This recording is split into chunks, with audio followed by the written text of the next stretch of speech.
My name's Quinton, this is TradeLog, and today we're going to learn how to classify Section 1256 contracts. I have a record here with the ticker sample, and right now it is a normal option. But what if this should be treated as a broad-based index option that shows up on my 1256 contract report? Well, TradeLog allows a user to define securities to be treated as broad-based index options or futures, both of which will appear on the 1256 contract report.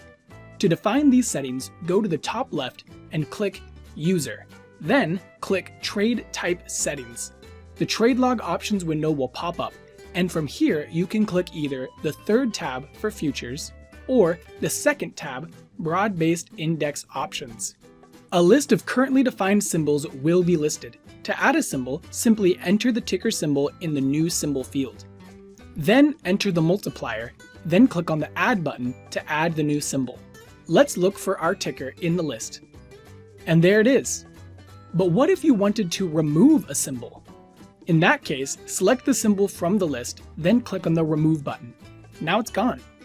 But what if you made a lot of changes and you really confused yourself and you want everything to go back to normal? If that's the problem, then look right under the list and click Restore Defaults. Then click Yes after pressing that button. The list will go back to what it was before you made any changes to it. But we want our sample ticker to be included, so let's add it back. Let's go to our records, and as you see, the sample record has now been changed to a future type trade. And if we go up to Reports, and then 1256 Contract, we will see our record right there in the list.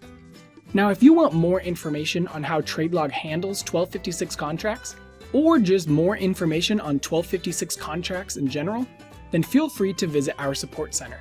You can click on the link in the description below to be taken straight to it. With all that in mind, you now know how to classify 1256 contracts in TradeLog.